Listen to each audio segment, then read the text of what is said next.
Bonjour à tous et bienvenue dans Chronique d'un étudiant investisseur. Parce qu'investir quand on est étudiant, c'est possible et recommandé. Je m'exprime autour de l'investissement, de l'entrepreneuriat et de l'épanouissement en général.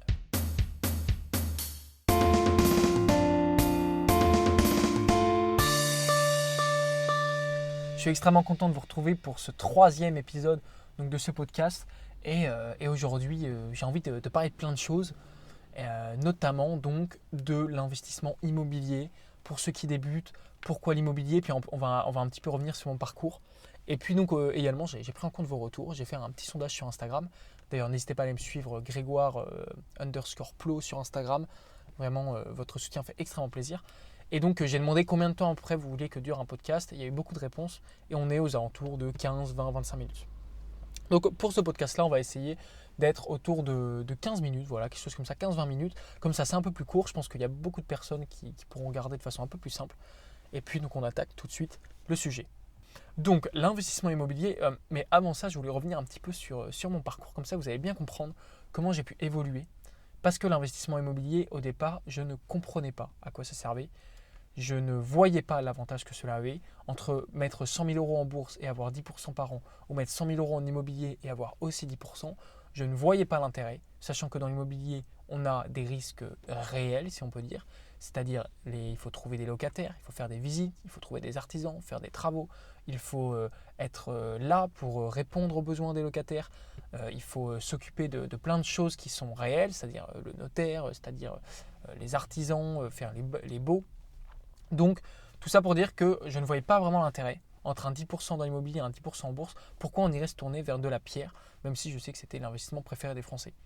J'ai mes beaux-parents qui sont dans l'immobilier depuis très longtemps et je leur répétais à chaque fois que je les voyais, mais pourquoi vous embêtez comme ça avec des galères pareilles. Et eh bien, j'espère en tout cas que ce podcast répondra un petit peu à ces questions parce que j'ai évolué là-dessus. Et vous voyez, je ne suis pas dogmatique, je change d'avis. On m'a montré, je me suis formé, j'ai appris, et on a réussi à me montrer qu'effectivement, j'avais tout faux sur l'immobilier depuis le début. J'avais tout faux. Et j'espère que ce petit podcast va vous aider à comprendre pourquoi est-ce que peut-être vous aussi, vous vous trompez, vous avez des a priori qui sont faux sur l'immobilier. Donc, pour reprendre, excusez-moi, j'ai commencé à investir en février 2021, donc à l'époque j'étais en Master 1. Je venais donc d'avoir ma petite fille et je m'intéressais aux crypto-monnaies, donc je pense comme beaucoup d'entre nous. Pourquoi? Parce que les crypto-monnaies, c'est très attrayant. Comme tout le monde, je pense, c'est l'appât du gain qui m'a amené de me dire que ça fait des années que j'en entends parler et je n'ai jamais osé passer le cap. Et je voyais le prix chaque année qui montait. Et chaque année, je me disais, si seulement j'avais investi l'année dernière. Je me suis dit, bon, bah là, on y va. À cette époque-là, le Bitcoin était autour donc, de 35 000 euros. Et j'ai pu en acheter une petite portion, 0,001, je ne sais plus au début. J'étais passé par Coinbase au début. Et donc j'ai commencé à mettre chaque mois des sommes dessus pour augmenter donc, ce portefeuille. Et quand on fait ça, forcément, on se forme en même temps parce qu'on commence à être intéressé du milieu. Donc j'ai commencé à regarder des vidéos de youtubeurs que j'appréciais pour comprendre les crypto-monnaies, comprendre la DeFi, la finance décentralisée, pour comprendre la blockchain, pour comprendre comment c'était fait, comment ça fonctionnait, les NFT. J'ai même commencé à un petit peu essayer d'apprendre à développer en Solidity notamment. Donc vous voyez, je me suis formé là-dessus. Et quand on se forme, on finit par tomber sur des vidéos de personnes qui sont référentes dans le domaine. Il se trouve que je suis tombé sur une vidéo de Yann Darwin, donc excellente chaîne, n'hésitez vraiment pas à aller faire un tour dessus.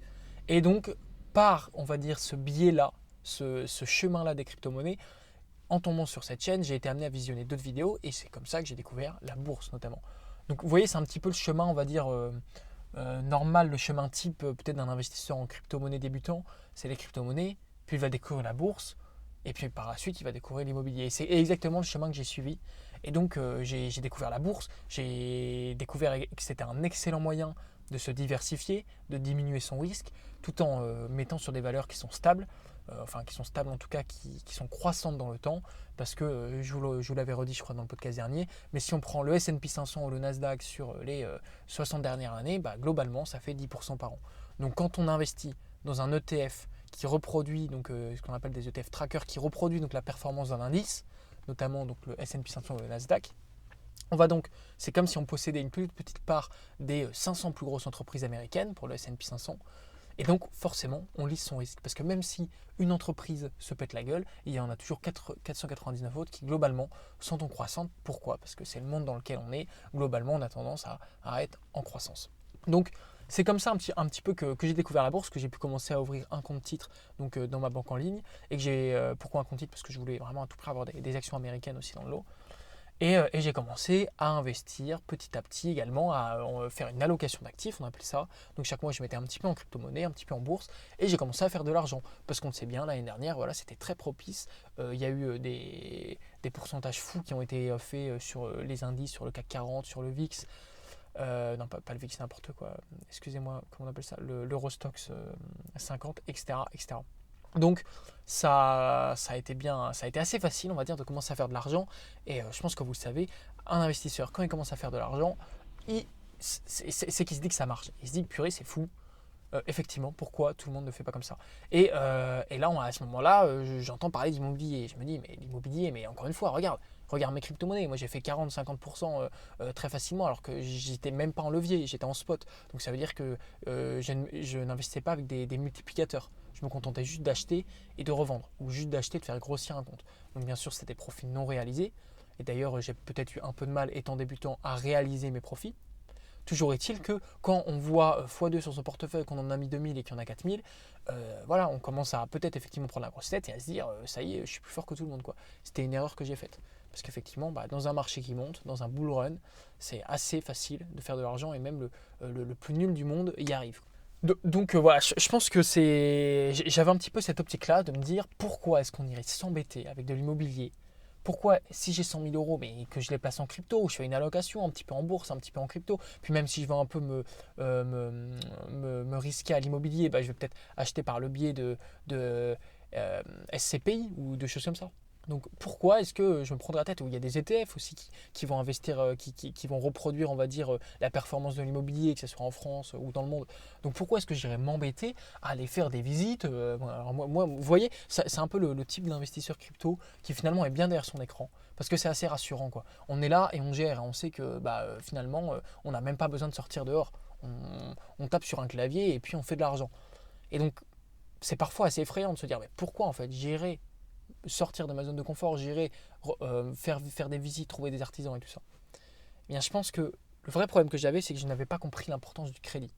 J'avais encore un ami, on est en soirée, je ne sais pas s'il écoute, en tout cas si tu écoutes, eh bien, mon ami, eh bien, c'est à toi que je pense. Il m'a dit, voilà, moi j'ai 150 000 placés en bourse. Bon, pourquoi est-ce que moi je m'en fous de l'immobilier, c'est trop de galère. Bon alors, sans parler du fait que c'est trop de galère, si on fait les choses bien, des galères, il n'y en a pas tant que ça. C'est surtout que c'est, je pense, une incompréhension de l'immobilier que j'avais à l'époque, qui est de comparer deux choses qui ne sont pas comparables. Si tu me dis, j'ai 150 000 euros que je veux placer, est-ce que tu me conseilles de les placer dans l'immobilier ou en bourse? Je pense que 99% des investisseurs te répondront, place-les en bourse.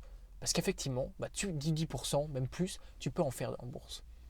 Par contre, si on me dit, mon but c'est de développer mon patrimoine, et ces 150 000 euros là, j'aimerais bien qu'ils me rapportent beaucoup plus que 150 000 euros. Et bien là, je vais te dire, par exemple, tu vas mettre 10% d'apport et tu vas emprunter 1 million. Voilà.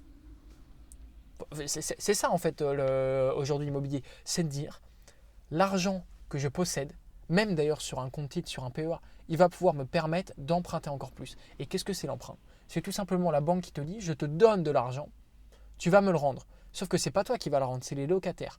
Alors, ça peut paraître bizarre fait comme ça, mais regardez, si par exemple on emprunte pour un passif, donc un passif c'est par exemple sa résidence principale, voilà, qui rapporte rien.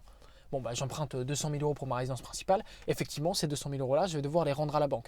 Donc on pourrait dire qu'en fait, il n'y a pas vraiment d'intérêt à emprunter, à part qu'effectivement, une fois qu'on a fini de rembourser le crédit, qu'on a fini de rembourser la vente, la maison nous appartient quoi, et puis on va peut-être faire une plus-value. Mais par contre, ce qui est intéressant plutôt de se dire, c'est que si jamais c'est pour du locatif, j'emprunte 200 000 euros et c'est les locataires qui vont rembourser le loyer. Moi, je ne débourse aucun argent de ma poche. Vous voyez ce que je veux dire? La banque me prête 200 000 euros et moi, ces 200 000 euros-là, donc je vais acheter une maison par exemple, que je vais refaire et puis je vais louer à une famille et c'est eux qui vont me rembourser le loyer et qui en plus vont m'enrichir avec un excédent de trésorerie. On appelle ça le cash flow. Donc, ça fait que je possède quelque chose, que ce sont les locataires qui s'occupent justement de rembourser la banque et moi, en plus, j'en tire de l'argent. Et bien là, à ce moment-là, je peux vous dire que je préfère largement faire ça et pouvoir utiliser justement l'endettement pour des actifs, pour pouvoir m'enrichir, plutôt que de simplement placer de l'argent et ne plus en parler. Donc celui qui me dit j'ai 100 000 euros placés en bourse, je m'en fiche de l'immobilier, mais tu es juste bête. excusez-moi, mais ces 100 000 euros là, laisse-les sur ton compte PEA dans ta banque, va voir ta banque et va demander un emprunt de 300, 400, 500 000. Et l'année prochaine, tu reviendras me voir et tu auras 600 000 euros de patrimoine. Puis ensuite, vu que ton premier bien aura bien marché, tu vas pouvoir en remprunter pour un deuxième, peut-être un peu plus gros, etc. Et dans 3, 4, 5 ans, bah, tu as un énorme patrimoine. Alors que si tu te contentes de placer tes 100 000 euros en bourse, effectivement, l'année prochaine, tu auras 110 000 euros, puis ensuite, tu en auras 121 000 ou je sais pas, etc., etc. Mais vous voyez bien que ça va grossir beaucoup moins vite. Donc plutôt que d'être dogmatique et de dire « Oh, moi je fais que de la bourse, ah non, moi je fais que des cryptos, et c'est trop cool, et de toute façon, les banques c'est des connards et tout », essayons d'être un peu plus ouverts que ça, de nous dire il n'y a pas de bonne ou de mauvaise manière, il y a juste c'est juste une allocation. Si le but, effectivement, vu qu'on l'a vu dans l'épisode dernier, ça va être de pouvoir investir pour préparer sa retraite, pour pouvoir financer des projets, bien dans ce cas, ça ne sert à rien de dire moi je fais que de la bourse et ça y est, Jean-Michel, calme-toi quoi. Arrête d'être dogmatique, arrête d'être débile. Regarde un peu autour de toi ce qui se passe. Tu es en train de t'enfermer là-dedans alors que tu te prives de la plus belle chose que le monde capitaliste nous donne, c'est le crédit, le levier du crédit. C'est un levier. Ça nous permet de démultiplier. J'ai 100 000 euros, je mets 10% d'apport, je peux en emprunter 1 million. Quoi. Bon, c'est très gros, hein. Vous avez bien compris que si on n'a jamais fait ça, on ne va jamais pouvoir emprunter 1 million d'euros comme ça, même avec 100 000 euros d'apport. Mais vous voyez l'idée. Je pense que c'est très important d'avoir tout ça en tête. Attendez, je vais juste regarder où est-ce qu'on en est pour essayer de ne pas trop dépasser les 15 minutes. Ok, 11 minutes et quelques. Donc on va continuer. Donc les galères qui arrivent avec, effectivement, on ne va pas se cacher, parfois il y a des galères. Après, vous allez voir que si on fait les choses bien, en fait, des galères, on les limite vachement. Quoi. Parce que les galères, c'est quoi? C'est en fait des personnes qui ne sont pas formées. Et je pense que là, c'est primordial de... Alors, vous voyez, on peut commencer à investir un peu dans les cryptos, à mettre 100, 200 euros là-dedans et tout ça. Mais il y a forcément un moment où quand on commence à parler de sommes à 4 chiffres, à 5 chiffres, il est primordial de se former. On ne peut pas commencer à mettre des 10 000 euros, des 50 000, des 100 000 euros sans se former. Enfin, comment ça se fait qu'on est capable aujourd'hui, que les jeunes ils soient capables de payer je ne sais pas combien des formations ou des iPhones ou des ordinateurs à 3 000 euros et qu'on n'est pas capable de mettre 50, 100, 1000 euros dans une formation pour quelque chose qui va nous rapporter toute notre vie. Si toi, là, tu es à fond dans les cryptos, tu mets du 10 000 euros dedans, mais est-ce que tu sais ce que tu fais? J'espère en tout cas que tu sais ce que tu fais et que tu n'es pas en train de t'over-leverager avec des leviers x10 dans tous les sens. Parce qu'on ne peut pas se permettre. Ce qu'on est en train de dire, c'est qu'on est prêt à aller emprunter 200 000 euros à la banque, mais on ne peut pas mettre 1 000 euros dans une formation en immobilier. Moi, ça me semble être une dissonance cognitive totale. C'est-à-dire qu'au bout d'un moment, si on veut des résultats, je vous assure qu'on va gagner beaucoup plus d'argent en se formant que sans le faire. Et moi, vous voyez, je me suis formé avec une formation Green Bull, qui est une des référentes dans le domaine, qui est vraiment, je ne regrette pas une seconde. La formation a coûté 4 000 euros. Mais je peux vous dire que ces 4 000 euros-là, en une négociation, déjà de 1, ils étaient remboursés. En une négociation d'artisan, on a économisé 15 000 euros, ça fait 1 an de SMIC net. Ce qu'on a économisé sur le devis de l'artisan, c'était économisé x3, c'était rentabilisé x3. Et ensuite, au niveau de l'optimisation, un petit peu, on va dire, de l'arrangement au niveau du régime fiscal et tout, rien qu'au niveau des impôts en 2 ans, normalement, on ne va pas payer d'impôts pendant 5 ans. Mais si je m'étais lancé sans me connaître, j'en aurais payé plein pot des impôts. Et j'ai plein de gens autour de moi, notamment mon frère, qui parfois se lancent dans l'immobilier sans s'être formés. Là, ils se retrouvent avec des biens où ils payent la blinde d'impôts, ils se retrouvent bloqués parce qu'ils ne l'ont pas acheté sous le marché, parce qu'ils ont fait des erreurs. Donc au bout d'un moment, vous avez le choix. Soit effectivement, vous voulez vous lancer sans vous former. Et dans ce cas, vous allez faire des erreurs, vous allez apprendre de ces erreurs. Soit vous vous dites, finalement, j'apprends des erreurs de ceux qui l'ont déjà fait, ceux qui ont déjà fait ces erreurs-là. Je vais me former et en fait, je vais économiser 3 ans de ma vie, quoi. Parce qu'au lieu de faire 3 biens et de me rendre compte de ces erreurs au bout de 3 biens, en fait, dès le premier bien, je vais profiter de l'expérience de mes pairs. Et c'est ça la formation. Bon, c'était une petite parenthèse pour dire, honnêtement, si vous commencez à vouloir mettre des grosses sommes, que ce soit en bourse, que ce soit en crypto, que ce soit en immobilier, que ce soit n'importe où, je pense qu'il est primordial de se former. Aujourd'hui, je pense que c'est vraiment quelque chose qui est important, surtout avec les formations de qualité qu'on peut avoir. Par exemple, l'organisme de formation Green Bull, c'est génial, quoi. Pour ceux qui veulent se lancer dans l'immobilier, par exemple, là, ils ont la période d'essai, donc, même pas période d'essai, c'est pas ça, pardon, c'est plutôt une démo. Il y a 7 heures offertes, allez voir ces 7 heures-là. Puis vous verrez par la suite si vous avez envie de mettre plus d'argent dedans. Mais je pense que quand on parle de sommes qui sont 200, 300 000 et qu'à l'échelle d'une vie, on va même parler de sommes en immobilier qui se comptent en millions, est-ce que c'est vraiment 4 000 euros qui va faire la différence, quoi? Surtout quand on peut le payer avec son compte CPF la plupart du temps. C'était une petite parenthèse là-dessus. Enfin, en tout cas, même pour les galères, en tout cas, c'est pour dire que si on fait les choses bien, des galères, on en a beaucoup moins. Parce que les galères viennent des gens qui ne se forment pas.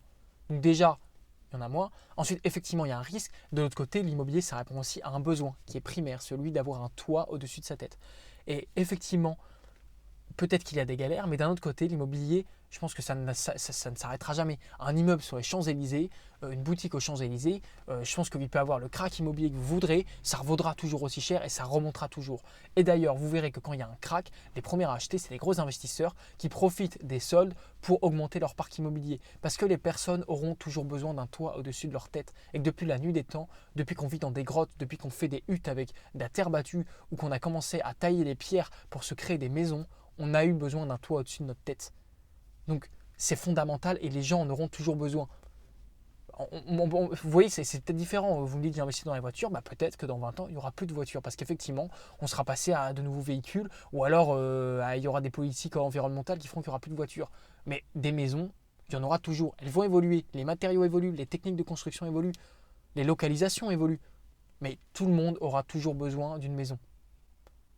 Voilà, donc je pense que j'aimerais bien aller plus loin hein. Et je pense que je vais juste finir en m'adressant un peu aux étudiants, comme ça on va faire 16-18 minutes à peu près. Vous êtes étudiant, l'immobilier c'est la voie royale je pense, parce que ça m'étonnerait que je m'adresse à des étudiants qui possèdent déjà 100 000 euros, qui se disent j'ai envie de les placer en bourse quoi. Vous pouvez commencer à faire une petite allocation d'actifs comme j'en parlais, commencer à mettre 20, 30, 40 euros, vous allez dire je vais mettre un peu dans des actions, je vais mettre un peu dans des cryptos éventuellement, parce qu'on sait que les cryptos elles ont un très fort potentiel de croissance. Mais peut-être que l'immobilier, c'est quand même une bonne idée. Et ça sert à me dire, c'est pas pour moi l'immobilier, parce que vous êtes étudiant.